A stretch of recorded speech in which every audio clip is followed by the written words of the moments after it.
aplauso al Señor.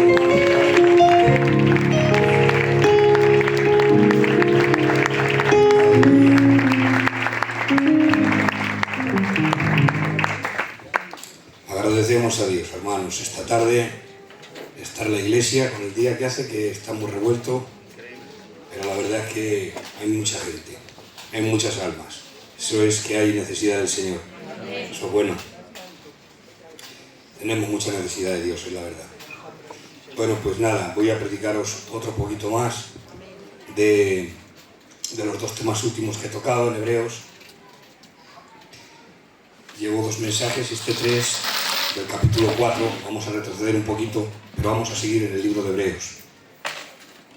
Vamos a poner el capítulo 1 de Hebreos. Capítulo 1 de Hebreos. Mirad, hermanos, vamos a la palabra del Señor. Voy a explicaros unas poquitas de cosas y intentar no ser largo, pero sí que quiero que prestéis atención porque hay un contenido importante en esto que voy a decir. Hebreos capítulo 1 dice: Dios, habiendo hablado muchas veces y de muchas maneras en otro tiempo a los padres por los profetas, en estos postreros días nos ha hablado por el Hijo. Otras traducciones dicen en el Hijo, que es una traducción más correcta. A quien constituyó heredero de todo, y por quien asimismo hizo el universo, el cual, siendo el resplandor de su gloria y la misma imagen de su sustancia, y quien sustenta todas las cosas con la palabra de su poder, habiendo efectuado la purificación de nuestros pecados, por medio de sí mismo, se sentó a la diestra de la majestad en las alturas, hecho tanto superior a los ángeles, cuanto heredó más excelente nombre que ellos. Y sigue diciendo: porque a cuál de los ángeles dijo Dios jamás: mi hijo eres tú, yo te he engendrado hoy. Amén. Amén.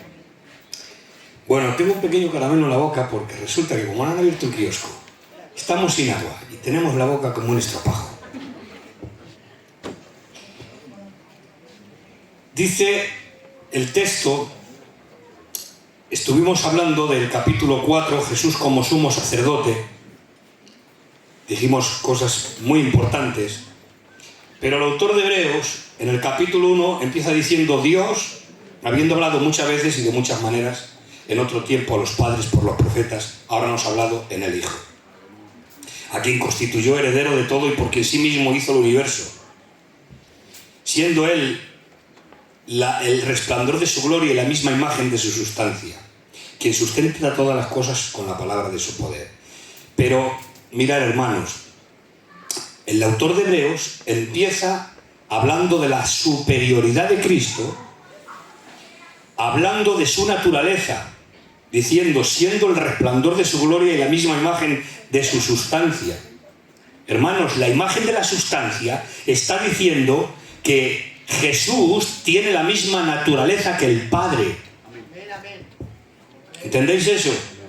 Lo que está diciendo el autor de Hebreos es que Jesús tiene la misma naturaleza que el Padre y que la gloria del Padre, el resplandor de esa gloria, es Cristo. Es la misma sustancia. Hermanos, ¿sabéis que las hermanas cuando hacen un cocido, de estos que hacen muy buenos, yo y todos vosotros, cuando mi mujer me hace el cocido, me tomo la sopa y yo no veo el jamón en la sopa, pero está la sustancia. Y digo: ha echado añejo, ha echado un jamón. No veo el jamón, pero la sustancia sí está ahí. O sea, se ha llevado toda la sustancia. Es decir, hermanos, el jamón está ahí aunque no le veo. Él es el resplandor de su gloria y la misma imagen de su sustancia. Cristo es la imagen del Dios invisible. Y ahora empieza a hablar que Jesús sustenta todas las cosas. ¿Cómo las sustenta? Abraham, con la palabra de su poder. Y dice el texto que asimismo por Él se hicieron todas las cosas y a través de Él. Hay otro texto que dice: y sin Él nada de lo que ha sido hecho fue hecho. O sea, habla que la creación y todas las cosas han sido hechas para Él y por medio de Él. Entonces está hablando de la divinidad de Cristo, está hablando de la esencia de Cristo, está hablando de la naturaleza de Cristo, está hablando de Cristo como Dios, está hablando de la imagen de Dios, que es Cristo, la misma imagen de su sustancia, el resplandor de su gloria, quien sustenta todas las cosas, ¿de acuerdo? Está hablando y exaltando a Cristo como Dios, pero ahora dice en el texto, sigue para adelante, César, mirad lo que dice ahora, porque a cuál de los ángeles, un poquito más para abajo, hecho tanto, no, para arriba, al revés, ahí, mirad el texto, mirad qué cosas, hecho tanto superior a los ángeles, cuanto heredó más excelente nombre que ellos, porque a cuál de los ángeles dijo jamás, mi hijo eres tú, hecho tanto superior a los ángeles. Hermanos, introduce ahora el autor de Hebreos diciendo, hecho tanto superior a los ángeles. ¿Cómo que hecho? Si Él es antes de la creación. Pastor, Jesús ha existido en la eternidad. Él no es un ser creado. Él existe desde siempre. Y entonces ahora el autor de Hebreos está hablando de Cristo como creador, el que sustenta todas las cosas con la palabra de su poder, que tiene la misma naturaleza que el Padre, que es la imagen de su sustancia, y ahora introduce una clave y dice, hecho tanto superior a los ángeles. Fue hecho tanto superior a los ángeles. ¿Por qué, hermanos? ¿Por qué dice que fue hecho tanto superior a los ángeles? Porque mirad, en el capítulo 2 y versículo 9, mira a ver si lo buscas. Capítulo 2 y verso 9, atención, que esto es pedagogía bíblica. Ojo, que vamos a entrar en detalles. Verso 9. Vemos aquel Jesús que fue hecho un poco menor que los ángeles, a Jesús, coronado de gloria y de honra a causa del padecimiento de la muerte. Fíjate lo que dice, vemos aquel que fue hecho un poco menor que los ángeles. ¿Pero cómo es eso? Si está hablando que Cristo es superior a los ángeles. Claro, Cristo es superior a los ángeles en su naturaleza divina, pero como hombre, como humano, a causa del padecimiento de la muerte, porque fue hecho semejante a nosotros, era, por un poco de tiempo, inferior a los ángeles. ¿Os dais cuenta? Un poco inferior a los ángeles. ¿Por qué? En el contexto de su humanidad. ¿Por qué? Porque Cristo vio la muerte, los ángeles no ven muerte. Pero Cristo, al estando en un cuerpo humano, veía la muerte y de hecho murió, aunque resucitó. Pero dice el texto, a causa del padecimiento de la muerte. ¿Os dais cuenta, hermanos, cómo habla la Biblia? Pero vemos aquel que fue hecho un poco menor que los ángeles, a Jesús, coronado de gloria y de honra, a causa del padecimiento de la muerte. ¿Veis? Luego entonces, fue hecho tanto superior a los ángeles, aunque, hermanos, tengo que deciros que aunque por un tiempo fue menor que los ángeles dada su condición humana. Pero el autor de Hebreos dice, hecho superior a los ángeles. ¿Cómo es que es hecho superior a los ángeles? Mirad, hermanos, entramos en detalle. Hecho superior a los ángeles por la razón de que los ángeles, hermanos, dieron la ley. Vosotros siempre habéis escuchado que Moisés dio la ley. Y es cierto, Moisés dio la ley al pueblo. Pero la ley fue entregada por manos de ángeles. Fue los ángeles quien dieron la ley a Moisés, porque los ángeles eran los mediadores entre Dios y Moisés. Pero para el pueblo, el mediador entre Dios y el pueblo era Moisés. Lo vuelvo a repetir. Los ángeles eran los mediadores entre Dios y Moisés. Pero Moisés era el mediador entre Dios y el pueblo. ¿De acuerdo? Y ahora, hermanos, en esa condición, fijaros bien, la ley fue dada por medio de los ángeles. Vamos a buscar el texto, que lo tengo por aquí anotado. Gálatas 3:19, busca Gálatas 3:19, mirad, veréis, donde lo dice explícitamente que la ley fue dada por medio de ángeles. El 19. Entonces, ¿para qué sirve la ley? fue añadida a causa de las transgresiones hasta que viniese la simiente, quien fue hecha la promesa, y fue ordenada por medio de ángeles en manos de un mediador, Moisés. ¿Os dais cuenta? Fue ordenada por medio de ángeles en manos de un mediador. Moisés era el mediador entre el pueblo y Dios. Pero los ángeles fueron quienes entregaron la ley a Moisés. Y ahora dice el texto que hemos leído, y Jesús es hecho superior a los ángeles. ¿Por qué? Porque los ángeles trajeron la ley en manos de un mediador, de Moisés. Y la ley, hermanos, dejaba al hombre convicto de pecado. La ley no podía salvar a nadie porque la ley decía: el que haga estas cosas, por ellas vivirá. Pero no ha habido hombre en la tierra, a excepción de Jesús, que haya cumplido la ley perfectamente. Por eso nadie podía ser salvo. Y la ley tenía dos metas. La primera, ¿por qué Dios da la ley a un pueblo que no puede cumplir la ley? Vamos a ver. Si no hay nadie en la tierra, ¿verdad que la Biblia enseña que no ha habido nadie que pueda cumplir la ley perfectamente, a excepción de Cristo? No hay nadie. No había hombre, dice la Biblia, no hay nadie que cumpla la ley perfectamente. Porque el que transgrede en un punto, dice, se hace transgresor de toda la ley. Sea por palabra, sea por pensamiento, sea por conducta. Entonces, hermanos, hermanas, tengo que deciros que la ley, Dios da la ley a un pueblo que no puede cumplirla. ¿Para qué? La ley fue dada a causa de que pusiera en relieve el pecado. Porque si la ley no dijera no codiciarás, yo no sabría nunca que codiciar es pecado. Por lo tanto, la ley fue dada para que hubiera conocimiento de pecado. Para que el hombre entendiera que pecaba. Para que el hombre entendiera que es pecador. Si, hermanos, yo puse un ejemplo hace mucho tiempo. Si yo me meto por una calle con el coche y no veo una dirección prohibida, me meto. Y no pasa nada. Pero si hay una dirección prohibida, esa señal me está diciendo: como entres y te vea la policía, te multa. Entonces yo entro por una dirección prohibida, estoy transgrediendo la ley, y entonces viene el guardia y me multa porque he transgredido la ley. Porque hay una señal de prohibición y me está diciendo: no entres. Así era la ley, hermanos. Prohibía tantas cosas y decía de hacer tantas cosas, y el hombre se encontraba con esa dirección prohibida, que entraba y entraba y entraba y transgredía y pecaba, y no había salvación para ellos. Por lo tanto, la ley fue introducida para que hubiera conocimiento de pecado.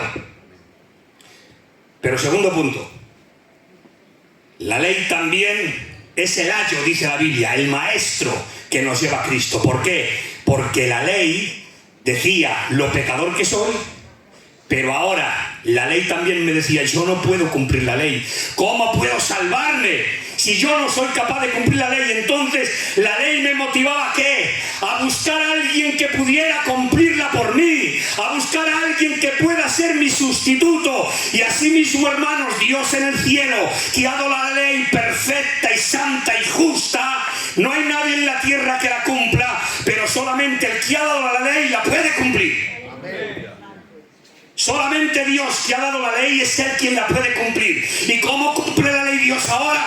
Dice que Dios, enviando a su Hijo en semejanza de carne de pecado, por medio de la muerte destruyó al que tenía el imperio de la muerte. Esto es el diablo y Satanás. Por lo tanto, el mismo Dios, hermanos, dice Juan capítulo 1, en el principio era el verbo era con Dios y el verbo era Dios, y este verbo se hizo carne. Dios se hace carne en Cristo. Grande es el misterio de la piedad. Dios fue manifestado en carne. El mismo Dios que ha dado la ley, que nadie la puede cumplir, que pone en relieve el pecado, es el mismo Dios que se hace hombre para cumplirla. Entonces la ley apuntaba ¿a qué? Primero, a decirme que soy pecador, y segundo, a buscar un sustituto. Tengo que apuntar al Salvador, y por eso venían ofreciendo un corderito ¿a quién? Al sacerdote, para que cubra mi pecado, para que tape mi pecado. ¿Hasta qué? Hasta que venga el Cordero perfecto y quite el pecado del mundo. Por eso, hermanos, en el pueblo traían corderitos para que fueran sacrificados, y pasaba por alto la ira de Dios, se apaciguaba la ira de Dios, porque había derramada sangre inocente de un cordero, de un animalito. ¿Hasta qué? Hasta que viniera el Cordero perfecto. Por eso cuando Jesús viene a ser bautizado por Juan, ¿qué dice Juan? Julito, dice: he ahí el Cordero de Dios quita el pecado del mundo, porque los corderos que se ofrecían no quitaban el pecado.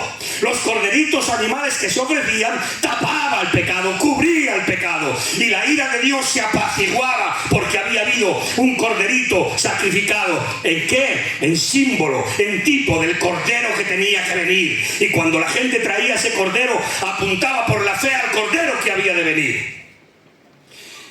Y ahora, hermanos, la ley fue dada por medio de los ángeles, y ahora dice el texto, hecho superior a los ángeles. ¿Por qué? Porque Jesús, hermanos, no trae la ley. Jesús trae la gracia. El mensaje de la ley era condenatorio, pero el mensaje que trae Cristo es de vida, es de salvación, es de perdón. Por lo tanto, es un mejor mensaje, es un mejor pacto.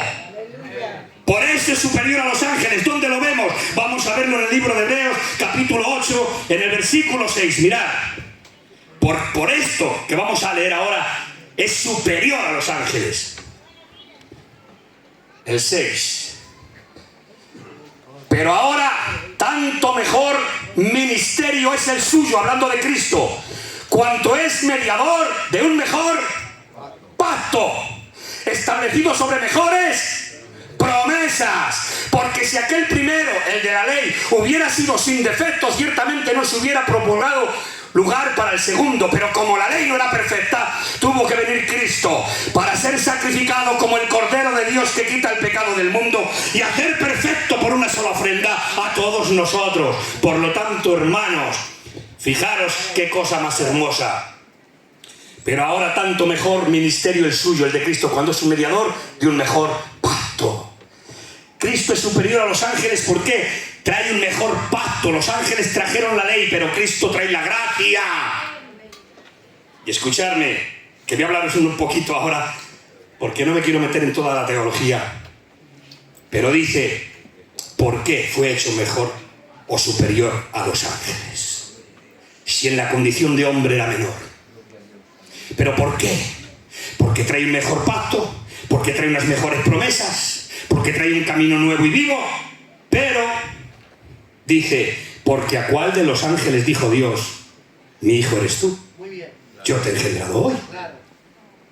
Por eso es superior a los ángeles, porque a cuáles, dice el texto, de los ángeles dijo, mi hijo eres tú. ¿A qué ángel ha dicho Dios en la Biblia, mi hijo? ¿A quién ha llamado hijo a los ángeles? A nadie. Hay algún texto que habla de los ángeles como hijos, pero en plural siempre. En el libro de Job dice, vinieron los hijos de Dios, ¿ves? Entre los cuales estaba Satanás, los hijos de Dios, hablando de los ángeles.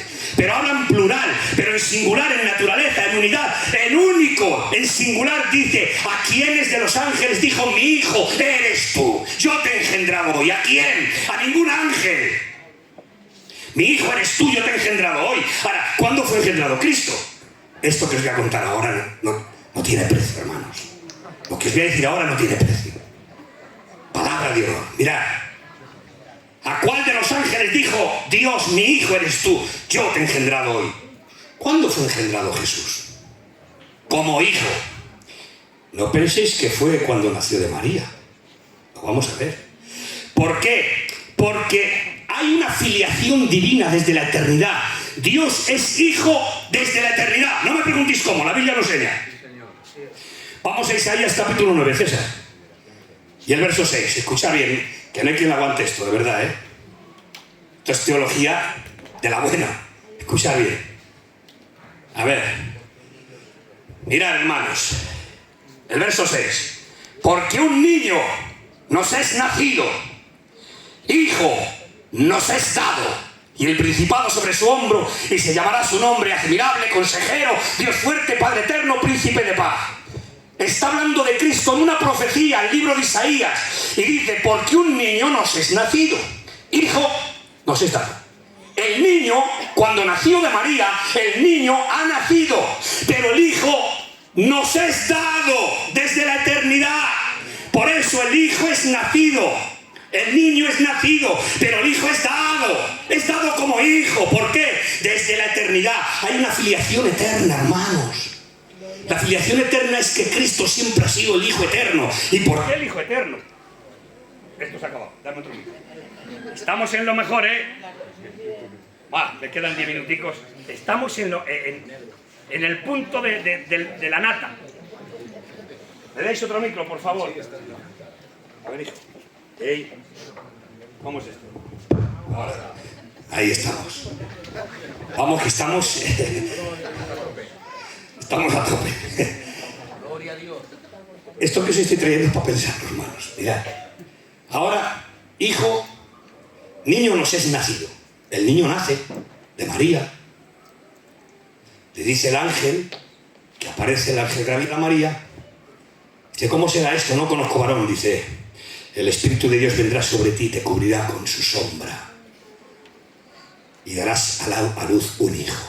Y su nombre será llamado Emmanuel, Dios con nosotros. Hermanos, hermanas, esto es importantísimo. El niño ha nacido, pero el hijo es dado desde la eternidad. ¿Por qué? Porque hay un hijo eterno. ¿Y por qué hay un hijo eterno? Pues porque hay un Padre eterno. Padre eterno, príncipe de paz, Padre eterno. ¿Cómo puede ser un Padre eterno si no tiene un hijo eterno? Si decimos que Cristo ha sido... que ha heredado este excelente nombre y has hecho superior a los ángeles, cuando le dice, mi hijo eres tú, yo te he engendrado hoy, si decimos que ha sido engendrado hoy como hijo en María, estamos diciendo que Cristo tiene un principio como hijo, y eso es lo que dicen los testigos de Jehová, que Cristo es un Dios pequeño o es un profeta, pero no es Dios. ¿Por qué? Porque tiene un principio, pero no es así. El Padre eterno tiene un hijo eterno. Estaba en el seno del Padre, lo dice la Biblia. En el seno del Padre. El Hijo eterno con el Padre eterno. No me preguntéis cómo, porque la Biblia no lo enseña. Es un misterio tan grande y tan poderoso que no podemos entenderlo. Un hijo que es hijo pero eterno. ¿Por qué? Porque el Padre es eterno. Pero mirad, hermanos, ahora dice, y el principado sobre su hombro. Aquí quiero dar una aplicación, hermanos. Y el principado sobre su hombro. Es una profecía. Si Cristo ahí no había nacido. Está hablando Isaías. Todavía no ha nacido Cristo. Faltan 700 años todavía. Un niño nos es nacido. Claro que es nacido. Y el hijo nos es dado desde la eternidad. Y el principado sobre su hombro. ¿Qué es un principado, hermanos? ¿Qué es un principado? Mi cuñado Chencho sabe del Principado de Asturias. Mi suegra, mi Samara, es asturiana, nació en Asturias. Y ahora, hermanos, dice el Principado. ¿Sabéis que hay el Principado de Asturias? ¿Y por qué es el Principado de Asturias? Porque el Principado de Asturias pertenecía al príncipe. Ahora es rey, el príncipe Felipe es rey. Pero era el príncipe de Asturias. Por eso está el Principado, que quiere hablar donde el príncipe tiene gobierno, donde el príncipe tiene autoridad, donde el príncipe tiene su autoridad, su gobierno y lo que le pertenece. El Principado. Y ahora dice de Cristo que el Principado, donde Él tiene autoridad, donde le es entregado la autoridad, está sobre su hombro. Sobre su hombro. Hermanos, cuando Cristo cogió la cruz, ahí estaba el Principado, ahí estaba toda su autoridad. La cruz, hermanos, no era el fracaso de Cristo como dicen algunos. La cruz era el camino a la gloria, el camino al Padre, el camino a la resurrección. No era el camino de fracaso, era el camino abierto, libre y vivo. Gloria a Dios. Y el Principado sobre su hombro. ¿Y qué lleva en el hombro? Un madero. Una tabla. Un madero en el hombro. Y ese es tu Principado, Jesús. Eso es donde tienes autoridad. Eso es donde gobiernas. Eso es el regalo que se te da. Ese es tu Principado. Un trozo de madera en el hombro. Sí, porque en el trozo de madera, cuando Cristo era crucificado, lo que Adán perdió en el huerto del Edén, porque lo perdió y se lo entregó al diablo, el día que de él comiera ciertamente morirás, desobedeció a Dios y le pasó, hermano, todo lo que Dios le había dado a Adán, se lo pasó al diablo. Por eso el diablo en la tentación le dice: Jesús, póstrate ante mí y todo esto te daré porque a mí ha sido entregado. ¿Cuándo te lo han entregado? Satanás, ¿cuándo ha sido entregado toda la tierra? Por eso dice la Biblia que el mundo está bajo el maligno. Y la Biblia le dice, el príncipe de este mundo. Jesús dice, el príncipe de este mundo nada tiene en mí. ¿Por qué era el príncipe de este mundo? Tenía principado, Satanás tenía principado, el mundo era su autoridad. Pero Cristo en la cruz dice, hizo principado sobre su hombro. Un trozo de madera. Un trozo de madera arrastrando, hermanos, mientras sangraba. Mientras le escupían, mientras le golpeaban, mientras algunos les decían, pero hombre, a muchos salvó, sálvate tú. Mientras hacían injurias, hermanos, pero él caminaba, porque sabía que su principado estaba en la cruz. ¿Cuál era su principado? Que todo lo que Adán perdió con Satanás, Cristo yendo a la cruz, al monte del Calvario, iba a recuperarlo todo para dárnoslo a nosotros. Por eso dice que nos ha constituido como reyes y sacerdotes. Gloria a Él, Señor. Oh, hermanos, el principado sobre su hombro estaba en la cruz. ¿Y sabéis quién estaba en la cruz? Hermanos, que esto no hay quien lo haga. ¿Sabéis quién estaba en la cruz en ese principado que llevaba Jesús en el hombro? Tú, Soraya. Nati. Esmeralda. Consuegros. Chencho. Machaco, tío Curro. En ese principado estaba la iglesia del barrio España. Por eso él no podía pararse. Y aunque tenía dolores, hermanos, y dice la ciencia dice que Jesús, mientras iba a la cruz, tuvo que tener una hipoglucemia. ¿Y eso qué quiere decir? Nivel de sangre bajo. Porque él perdió tanta sangre, hermanos, mientras iba al Calvario. Después de la paliza que le dieron en el pretorio, 40 azotes menos uno. Imaginaros a los sanguinarios poseídos por demonios, golpeando al Dios hecho carne, quitándole las tiras de tal manera que el libro de los Salmos dice, sobre mis espaldas araron los aradores. Contar puedo todos mis huesos, mi lengua se pegó a mi paladar. Hermanos, dice la ciencia que sufrió una hipoglucemia, bajo nivel en sangre. Perdió tanta sangre Jesús yendo al Calvario, que dice la Biblia, hermanos, que su corazón tenía que bombear mucho más rápido de lo normal para intentar bombear sangre que no existía. ¿Y todo eso para qué? Porque estabas tú metido en la cruz. Porque estabas tú metido en la cruz. Porque estábamos nosotros, la iglesia del barrio España, estábamos metidos en la cruz. Y Jesús tenía que decir, tengo que llegar al Calvario, tengo que ser valiente, tengo que sufrir el oprobio. Y así lo hizo. Llegó al Calvario, hermanos, y fue clavado sus manos y sus pies. Y los que entienden dicen que los clavos eran de 13 a 18 centímetros, terminados en punta. Y cuando fue golpeado y clavado en la cruz, lo levantaron, hermanos, clavado de pies y manos. Para respirar, hermanos, tenía que apoyarse en los pies clavados para poder respirar, porque el peso del cuerpo le ahogaba. Tenía que levantarse para poder respirar, hermanos, eso está comprobado científicamente. Apoyarse en los pies para poder respirar, porque le falta el aire. Hermanos, es hombre 100%, que era Dios 100% sí, pero es hombre 100%, y como hombre lo sufre. Ahora tiene que levantarse desde los clavos, desde los pies, hermanos. Imaginaros la rotura y el dolor que sentía, pero para poder tomar un poquito de aire. ¿Y por qué todo el sufrimiento, Jesús? ¿Por qué? Porque la iglesia del barrio España está aquí. Porque España está aquí. Porque tú estás aquí. Y él miraba el fruto de la aflicción de su alma. Y hay una profecía en Isaías, hermanos. Hay una profecía que dice: Gloria a Dios. y cuando haya puesto su vida en expiación por muchos, verá linaje. Hermanos, según ese texto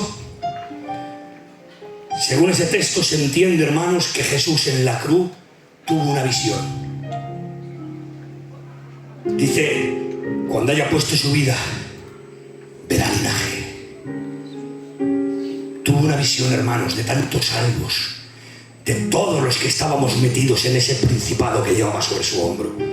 Oh, hermanos, voy a ir finalizando, voy a callarme de aquí. Estamos hablando de filiación divina, Hijo eterno, Padre eterno. Entonces, no es hecho hijo tanto superior a los ángeles por cuanto heredó mayor nombre que ellos. Mi hijo eres tú, yo te he engendrado hoy. Pon Salmo capítulo 2 y verso 7. Atención, 5 minutos darme. 5 minutos y paro. Salmo 2.7. Mirad, otra profecía. Cristo aquí no había nacido, ¿eh? Yo publicaré el decreto. Jehová me ha dicho, mi hijo eres tú, yo te he engendrado hoy. Oh, pero ¿cuándo fue engendrado?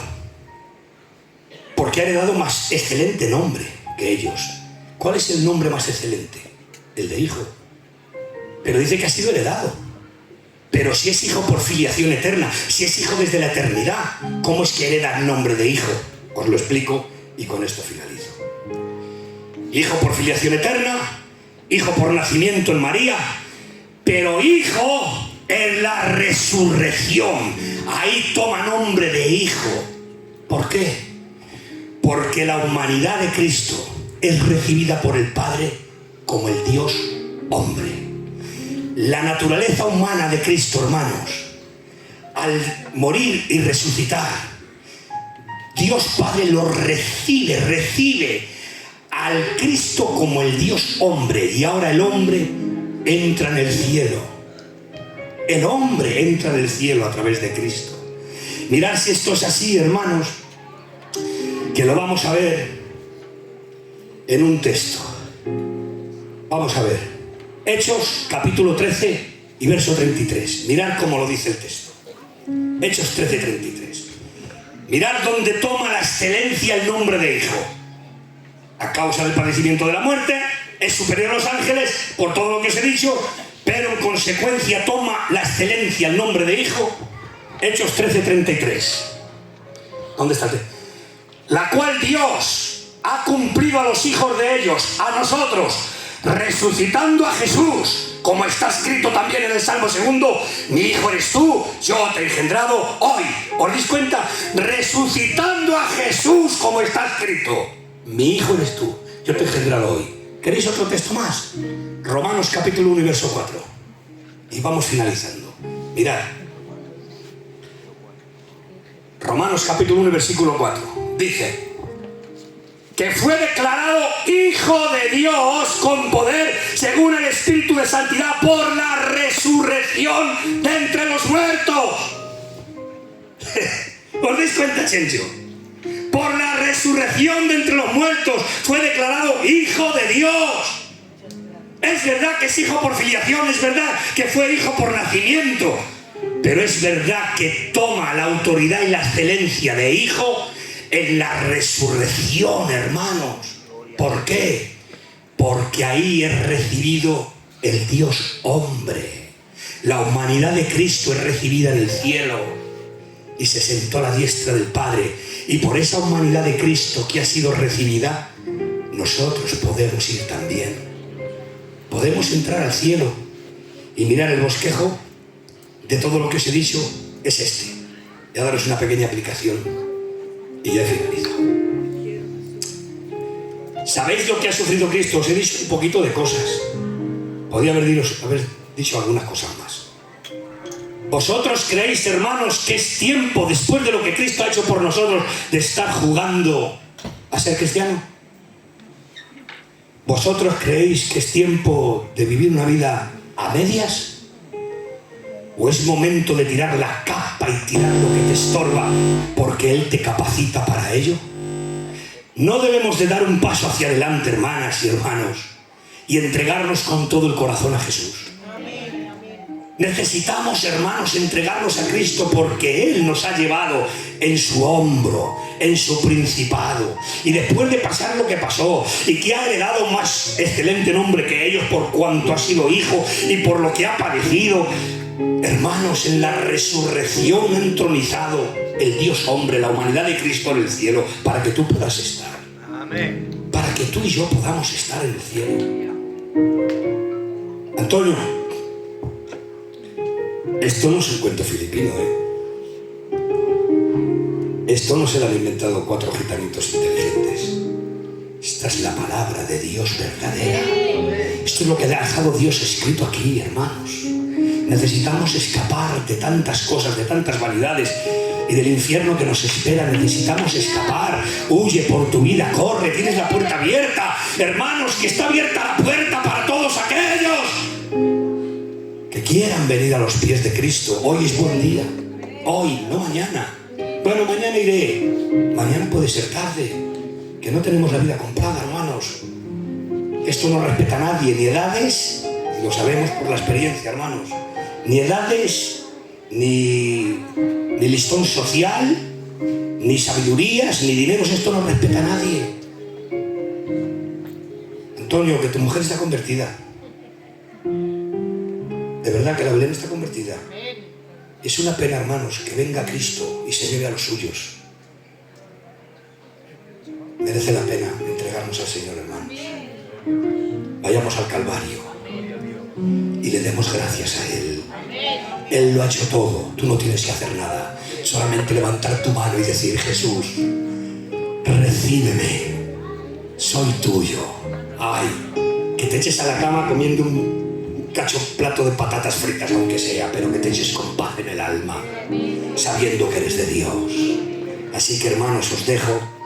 Dios, habiendo hablado muchas veces y de muchas maneras, nos ha hablado por el Hijo. Un aplauso y que Dios